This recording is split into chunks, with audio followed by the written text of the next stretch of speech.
On today's episode of Infinity Sports, we're going to discuss whether or not the salary cap would be good for baseball. Seems to work for all the other sports.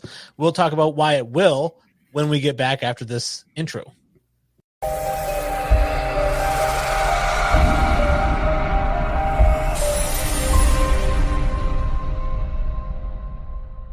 Welcome to Infinity Sports. I'm Wayne G. I'm joined by Nick Paquin. What's going on, Nick?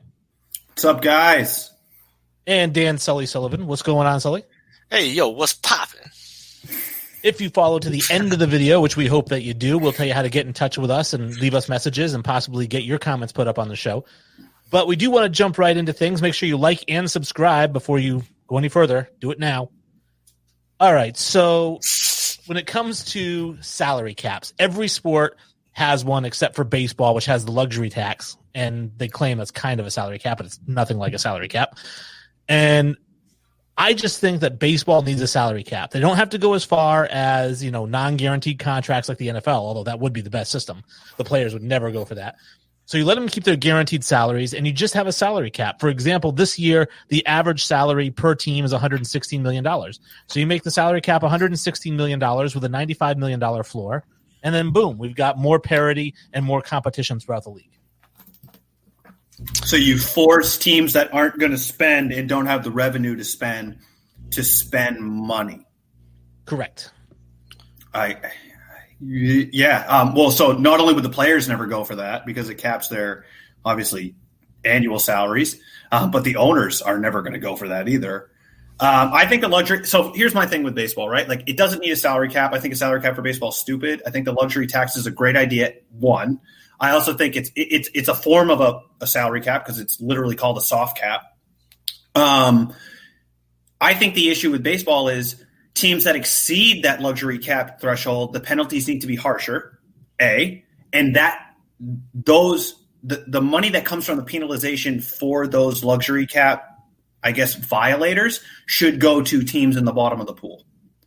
That's my take. That would be how you would create more parity, but you're never going to get some owner in Cincinnati, or no offense, Sully, or in Tampa that can't get fans to show up. You're never going to get that owner to spend money. It's just not going to happen. Well, ours doesn't really have much to do with revenue. We make money. We have a great TV deal because we're actually as watch TV networks. I think we're third rated in watched baseball. It's just we can't get anybody to go to the game, but still our TV deals are great, but we just have an owner that won't spend money because the profits are bigger if you don't spend money. And then yet you still are able to make a winning team like the Tampa Bay Rays have shown is very successful. You can spend, less than $100 million, less than $70 million and make the playoffs and make the World Series. The only issue being, I think, that it does, limit the parity, which I do have a slight issue with. I think that you shouldn't salary cap, but I do think we should have a salary floor. I do think teams should be forced to spend an amount. I don't think 95 is anywhere near that amount that the Rays, for one, I don't think could afford 95 a year. Even if they could, you would never find an owner who will forcibly spend $95 million a year. But I think 50 is a decent number. Even 60 is a fair enough number, I think, to where it'll afford. Because you got teams this year with like a $29 million payroll and stuff. And it's like, like you just like can't have that. That just doesn't work. So, I'd be more in favor with a salary floor and then, working on some revenue share, obviously, because players would get that cut as part of, a salary, capping their salary. Then players get revenue shares and things like that. And maybe instead of revenue shares or maybe in for revenue shares, you could do the tax thing that you were talking about. I actually think that's a great kind of little idea that the teams that do violate the luxury tax, that money goes to the bottom floor teams. That's actually not a terrible idea. It saved us from, as a Rays fan, we had to trade Blake Snell this offseason simply because we knew we couldn't afford him. We didn't want to pay him $20 million a year or 25 in excess of what he was asking. So we trade him, and we've done this consistently over the years. And it's frustrating to see. So I'd be all in favor for a salary floor, force you to keep a couple stars. So I like the floor and the cap, and I think where Nick's wrong, and I think that you have kind of a similar feel for a lot of people who said that people think that the players would oppose to this because they wouldn't make as much money, when the reality is, with a salary cap and a salary floor, the players make more money or the same. It doesn't really, it just, you can't get it from about the same. You just can't get it from the team that you want. So instead of the Yankees having 8 guys making $30 million, they can only have 2. And those other 5 guys, they can still get $30 million, but they have to go to other teams. And so I think that's the only difference. I mean, you're still going to get paid what you get paid. It's not going to limit your salary at all. But you struck the nail on the head where the owners will not do this. And the reason the owners won't do this is because the only way that it works, like you said, some teams can't afford it. Pirates, right? Baltimore. But the reason it works is because you have to look at the NFL as a model. The NFL is the most communist-run sports league, and baseball is the most capitalist-run sports league. And if you want to have a wildly successful, parity-driven league, you have to have a communist mindset.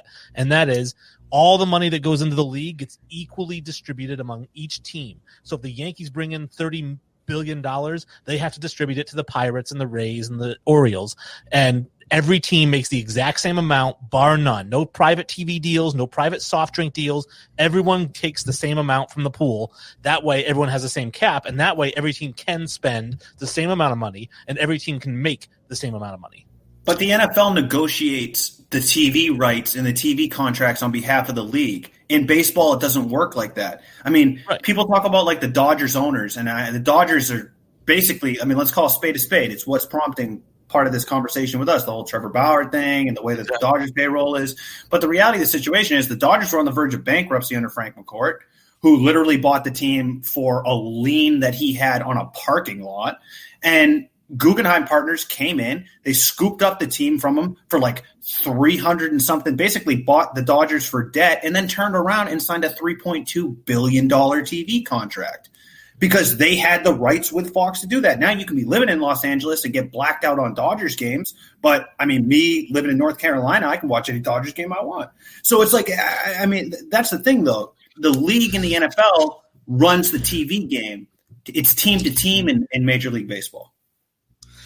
I don't know. I get that but what he's saying is don't make it team to team. He's saying as part of the new CBA, everything would get split equally. And I don't know. That can't be true. Like, how is then the Dallas Cowboys franchise? Oh, because they can license their own products and gear and things like that. Yeah. So then the Yankees would never fall off. I personally would go for it. I think if I'm an owner, especially if I'm one of these lower tier owners.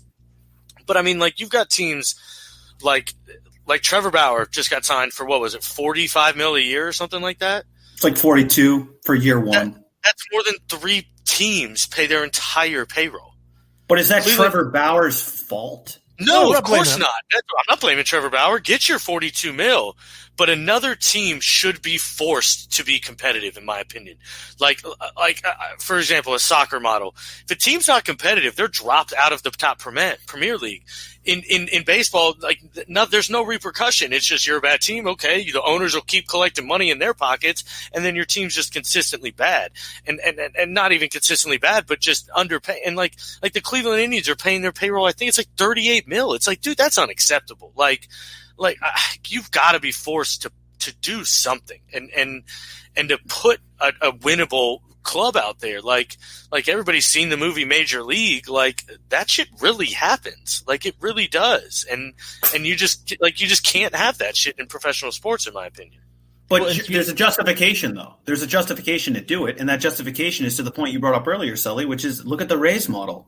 They can operate under a $50 million payroll because they have a robust farm system, and that's the way that baseball works. I mean, people want to bash the Dodgers, but out of their, 25-man roster, they have 16 homegrown players, right? Like, their highest wage earners, put Bauer aside, put Mookie Betts aside for a minute, but Clayton Kershaw makes $36 million this year.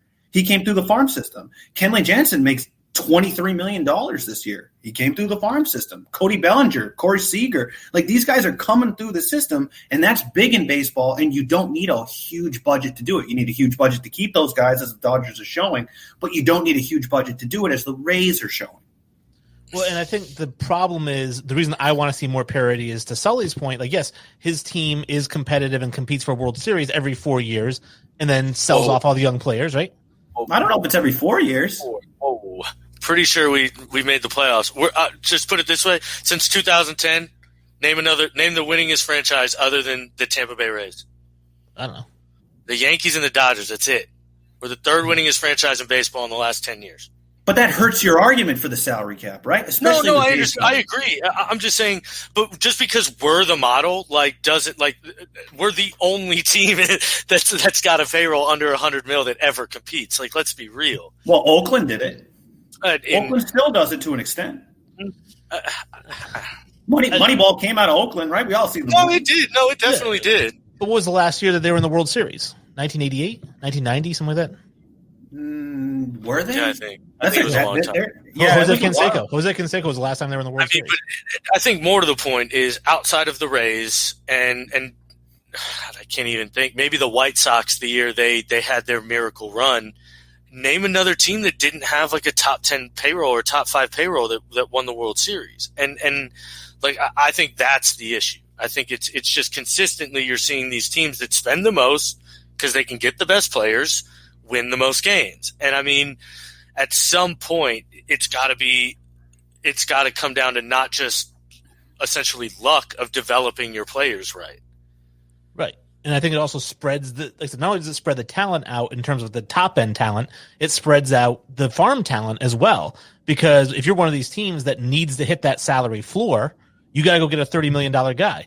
How are you going to do it? You got to trade away some of your farm system. So now some of those farm players go to the big money team. The big money team sends a big money player to you. It evenly spreads out all the farm systems and evenly spreads out all the big money players. And so that way you have parity year after year after year. You could end up with an NFL type situation where you might go 102 and 60 one year, and then the next year go 60 and 102, just because there's so much parity. But the problem with baseball too is the players' salaries. It's a huge problem in baseball. You have relievers that are going and signing 1-year deals for $10, $15 million. These are guys that throw one inning, maybe every other game. The salary situation in baseball is it's kind of crazy. That being said, I feel like of all 4 major sports in this country, baseball has their shit together the best. And as far as parity with the players union and parity with the owners, I think it's just a simple thing that the owners for the smaller markets that go and buy a baseball team, they run them like businesses. They just want to generate as much revenue off those acquisitions and off those teams as they possibly can. Then they're not worried about, because there's no pressure. There's no fan pressure for them to build a winner in Kansas City. There's no fan pressure for anybody to build a winner over in Milwaukee even, right? And they get a solid squad. I agree. I mean, there is no fan pressure, but I mean, my issue is seeing also every other major sport league has a salary cap and it works effectively and it does its job. And then baseball's the outlier here. And then consistently you see these same names over and over and over and over just winning. And I don't know. I feel like that, like Wayne says, I think that almost limits the popularity. And I think one of the reasons baseball is kind of dying is because you're not going to get new fans in Milwaukee because they're never going to win. You're not going to get new fans in Cincinnati. They're never going to win. So baseball's dying in places that aren't New York and Boston and LA because they don't have the hype of these winning teams. Yeah. And I think that chance. It gives teams a chance, and I think to the point that when Nick, you said that the problem with Major League Baseball right now and doing this is that the players' salaries are out of control. Of the 4 major sports, baseball players make the least amount of money. Not guaranteed money. That's absolutely false. Well, they make 40% of revenue, while every other sport makes 50 minimum. Okay, but the players don't care about what percentage of revenue they're making. You're going to tell me how many guys in the NFL make more money than Kershaw this year? How many guys in the NFL make more money than Kershaw? How many guys in the NBA make more money than Kershaw? Yeah, maybe the top 10 guys. Yeah, if that. And Clayton Kershaw's maybe the third best guy, maybe the third best pitcher in the Dodgers rotation. Okay, well, I'm looking here to see where's Clayton Kershaw is the 12th highest paid player in Major League Baseball, so you can only name 11 guys in Major League Baseball that make more than him. So forget the other sports. That's the same number as in every other sport. I'm saying that in Major League Baseball, players make 40% of the revenue. In every other sport, they get at least 50%. So basically, they are the lowest paid. I know your superstars are going to get 35, 40 million, and I know it's all guaranteed, but I think that there's still the least. But it's not. It's not superstars that are just getting that money. Kenley Jansen's going to make $23 million. Is Kenley Jansen a superstar for the Los Angeles Dodgers? Joe Kelly's going to make $14 million this year. as a reliever. Joe Kelly I think he had one postseason appearance for the Dodgers last year. I also think, to your point, Wayne, you'd see a lot of NFL players take way less money if the entire contract was guaranteed, like baseball is. So you'd see a lot of these guys that are getting paid $35-40 million now would take 25 or 30 to get it completely guaranteed for their contract. So, I mean, that does play. I mean, that's an enormous factor in baseball. You could get hurt and never play a game and get all of your contract. So, I mean, that's a massive sell for baseball still. You know what July 1st is? Everybody knows what July 1st is if you know baseball. That's Bobby Bonilla Day, baby. The Mets have been paying him for like 40 years, and they're going to be paying him. I got the numbers right here. It looks like they're going to be paying him till $1.2 million until 2035. They'll be paying Bobby Bonilla. Ken Griffey Jr. gets paid, I think it's like 5 for the next like 15.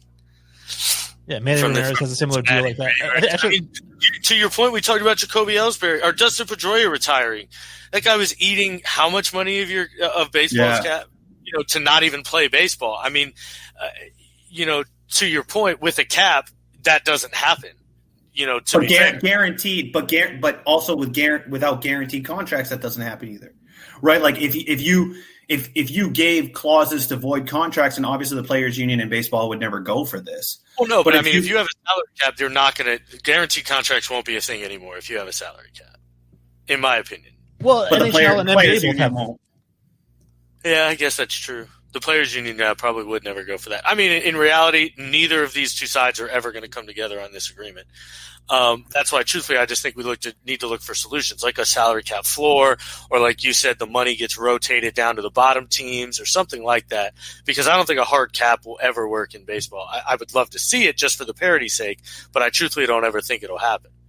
Well, and that's the funniest thing is people are always saying, what can we do to improve baseball? What can we do to make baseball better, get more fans, get the younger crowd, have more parity, you'll get more fans, But the problem is Major League Baseball doesn't care about the fans, and the players don't care about parity. They only care about money. Right. Exactly. Right. And they don't even realize that they could make more money essentially by doing this way. So, I mean, if I go to the Yankees, they can only afford to give me $22 million, but if I go to the Brewers, they can give me 30. I mean, the Brewers have to spend that money.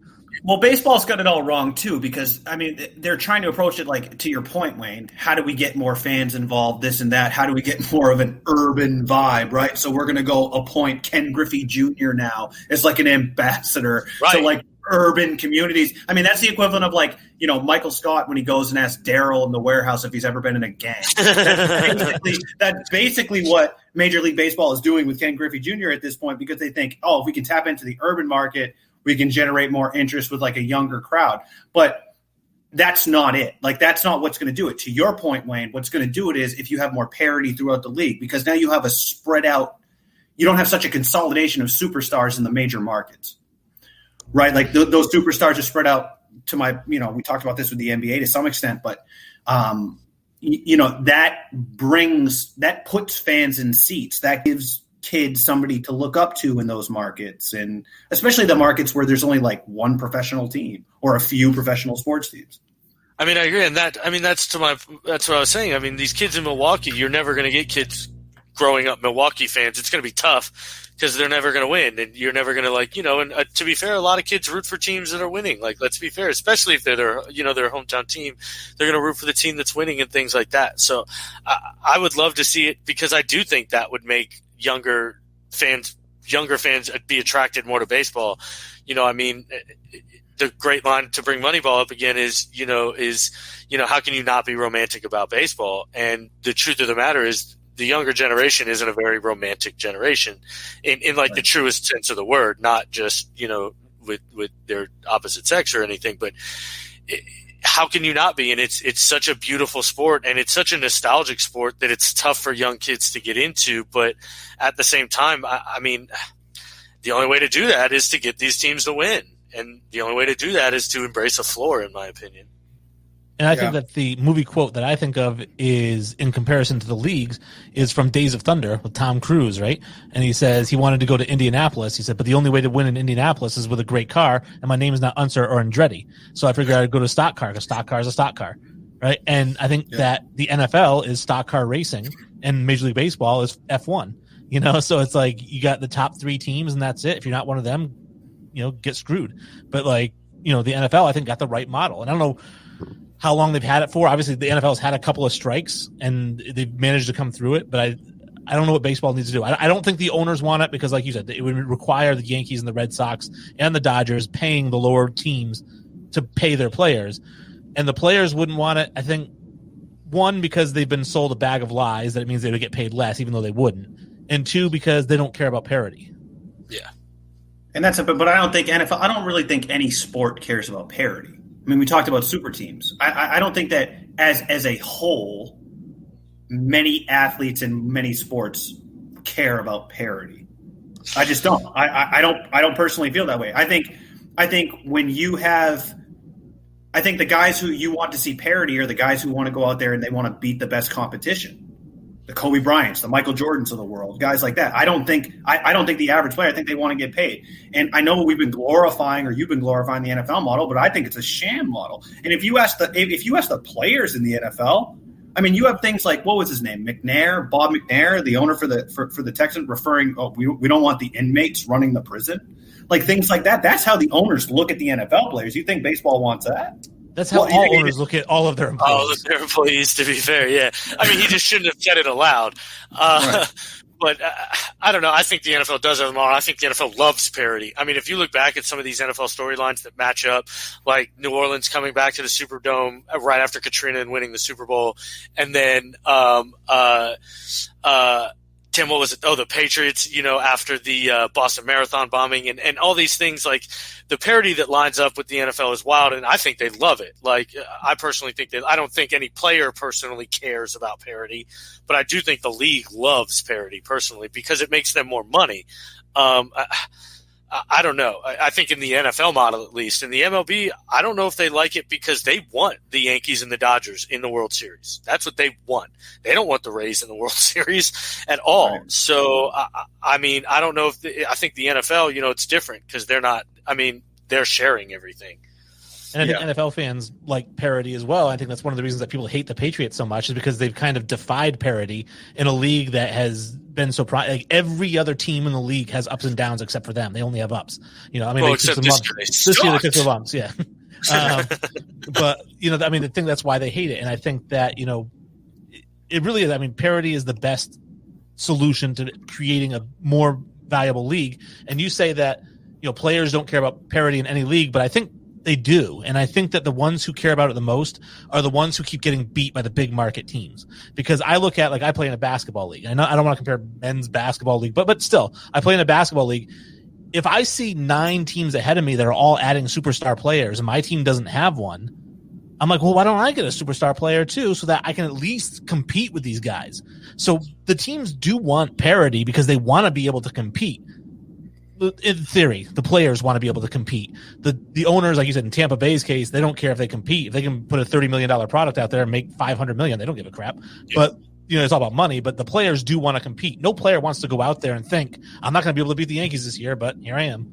But baseball's such a game of fine lines and inches, really. I mean, any team can come out of nowhere at any given time. I mean, we talk about the Rays, we talk about the White Sox, we talk about Oakland. I mean, Houston. I mean, even though they're banging on trash cans all the way to the World Series, they still came out of relatively nowhere. You know what I mean? There's still that aspect. They've got the 3rd highest payroll in baseball. They didn't at the time. They didn't at the time, though. Everyone they brought up was a homegrown talent, to be fair. Well, but then they went out and they got Verlander and they got, Greinke. Yeah, I agree. They did add it after they became a relevant team. But that's the way that's honestly the way most franchises should follow the model. The only issue the Rays don't and other franchises don't is you get 3 or 4 good homegrown guys. Then you pay them their money. Then you get 2 or 3 more good free agents. You pay them their money, and now you got a giant, great team. The issue being most teams will refuse to do that. You know what I mean? So I don't know. Again, I think it's just a conversation that's going in circles. So, but the issue too with baseball, and we've talked about parity, and I think parity is something that gets talked about in forums like this, and people say, oh well, baseball's not fair because it's you got the teams in the big markets.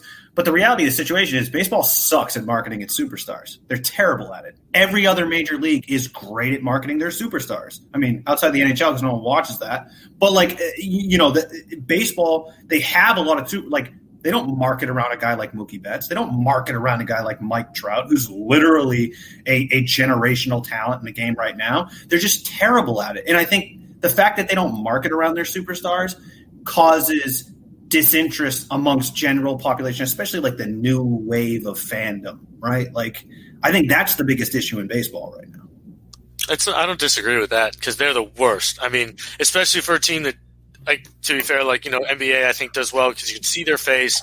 Everything's right there, especially, and quarterbacks, that's the thing because they're always on camera, but otherwise it's up to the NFL player really. But baseball does a miserable job. You should see Mike Trout on every billboard, every commercial, everything, and you just don't. You should see Mookie. You should see Clayton Kershaw everywhere. And then, I mean, you just don't see these guys. And I mean, even down here in Tampa, we don't, like, none of these guys are on any commercials or doing anything like there's no local stuff. So, and meanwhile, you see Tampa Bay Buccaneers commercials and Tom Brady commercials every 2 minutes. Yep. So I actually agree with that 100%. Yeah. I do as well. I think marketing is their biggest flaw. I think because what Roger Goodell and Adam Silver do better than anybody is put their finger in the wind to see what the fans want and then give it to them. And Major League Baseball doesn't. And I think they die. I mean, the best example I can think of is a few years ago, Yasiel Puig. Remember, he came up and he was just lighting the world on fire. Yeah. I said, let's put Yasiel Puig in the home run derby. Not even in the All-Star game. Just put him in the home run derby. And Major League Baseball said, no, he hasn't played enough games yet. I'm like, but then people will watch it if he's in it. Like, what is the matter with it? No sense. Right. I mean, they're just purists in their old time because their game's from '40, so they don't. We've talked about it with the Hall of Fame conversation. It's part of the issue with that. The history that they think and the smugness of their game is the reason they won't change. But you look at it even like locally to me, right? Like you look at like the Charlotte Hornets, and they've done a great job at marketing LaMelo. You can't even put fans in seats, but I can't wait to go see LaMelo play in person. Like baseball doesn't do that even in their best markets. You know what I mean? Like, I mean, obviously, like those top markets are going to draw fans. I mean, the Dodgers are, if they're not the top attended team every single year, they're like top 3, right? So, like, the reality is, like, if you start marketing though, some of those top talents, like a guy like Christian Yelich, for example, over in Milwaukee for the Brewers, if you market around that guy, you market around Trout. I mean, the Angels can't even sell out their stadium. And they have generational base. They have the greatest baseball player of all time, and they there's a take. They can't even fill the seats. I mean, I agree, and like you guys have said, it's a marketing problem to the core. And it's something that obviously you would think they would address because it's plain and obvious. You would think, but obviously they're not seeing it. But the other thing too that I think Baseball took a heavy beating for the steroid era. And that era was highly respected, highly viewed. Stadiums were packed, sold out. People were watching playoff baseball all the time at that point.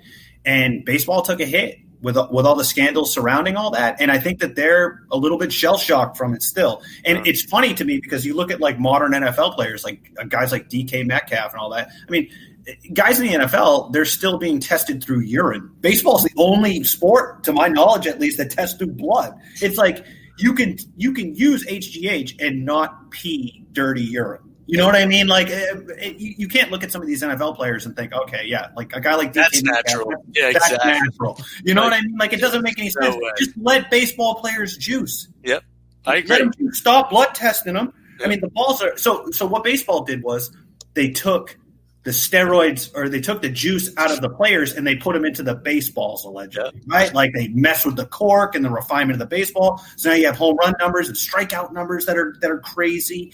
So it's just like, let's put the juice back in the players. That's my take on it. Then you get fans in seats. I mean, they essentially I'm glad they've whittled the game down to it's either a strikeout, a pop fly, or a home run.